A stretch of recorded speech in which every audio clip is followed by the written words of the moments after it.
Hallelujah, praise the Lord.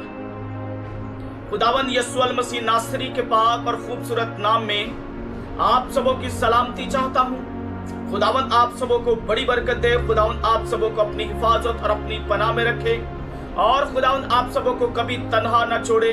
और इब्राहिम, इसहाक और याकूब का खुदा अपने पाक चेहरा का नूर आप सबों पर जलवागर फरमाए और आप खुदावंद यीशु मसीह नासरी के पाक और खूबसूरत नाम में बढ़ते जाएं, ईमानी तरक्की करते जाएं और खुदावंद यीशु मसीह नासरी के पाक और खूबसूरत नाम को ऊंचा सद बुलंद करते जाएं।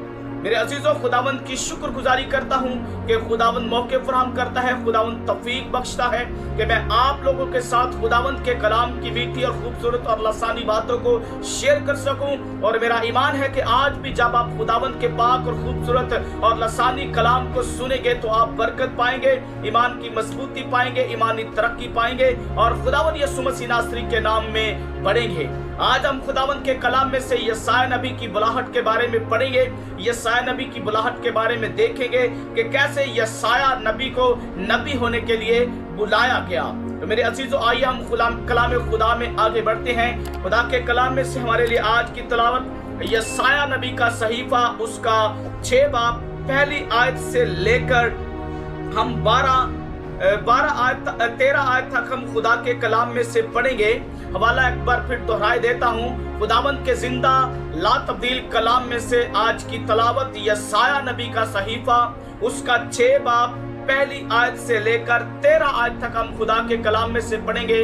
कलाम खुदा में कुछ यूं तहरीर है। जिस साल में उज़ैया बादशाह ने वफात पाई, मैंने खुदावंद को एक बड़ी बुलंदी पर ऊंचे तख्त पर बैठे देखा और उसके लिबास के दामन से हैकल मामूर हो गई।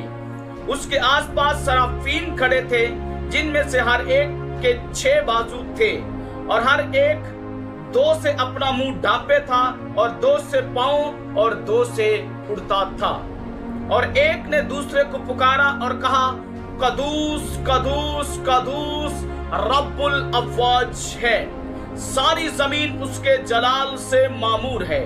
और पुकारने वाले की आवाज के जोर से आस्तानों की बुनियादें हिल गई और मकान धुएं से भर गया। तब मैं बोल उठा कि मुझ पर अफसोस, मैं तो बर्बाद हुआ, क्योंकि मेरे होंठ नापाक हैं और निजस लब लोगों में बसता हूँ, क्योंकि मेरी आंखों ने बादशाह रब्बुल अफ़वाज को देखा है। उस वक्त सराफीम में से एक सुलगा हुआ कोयला जो उसने दस्ते पनाह से मज़बा पर से उठा लिया, अपने हाथ में लेकर उड़ता हुआ मेरे पास आया और उससे मेरे मुंह को छुआ और कहा, देख, इसने तेरे लबों को छुआ, बस तेरी बदकिरदारी दूर हुई और तेरे गुनाह का कफारा हो गया।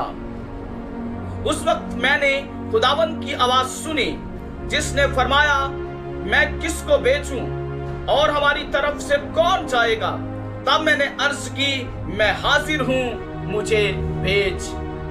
मैं हाजिर हूं, मुझे भेज। और उसने फरमाया, जा और इन लोगों से कह कि तुम सुना करो पर समझो नहीं, तुम देखा करो पर बूझो नहीं।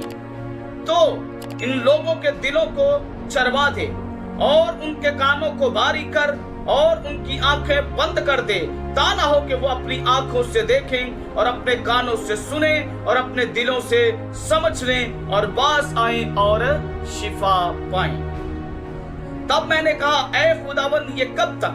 उसने जवाब दिया, जब तक बस्तियां वीरान ना हो और कोई बसने वाला ना रहे और घर बेचाराग ना हो और जमीन सरासर उजाड़ ना हो जाए और खुदावंद आदमियों को दूर कर दे और इस सरजमीन में मतरूक मुकाम बकसरत हों, और अगर उसमें 10वां हिस्सा बाकी भी बच जाए तो वो फिर बसम किया जाएगा। लेकिन वो बुतम और बलूत की मानित होगा के बावजूद के वो काटे जाएं तो भी उनका टुंड बच रहता है, सो उसका टुंड एक मुकद्दस तुखम होगा। कलाम खुदा का पढ़ा और सुना जाना हम सबों के लिए बाइस से बरकत हो। आमीन। खुदाबंद का शुक्र हो। God bless you all.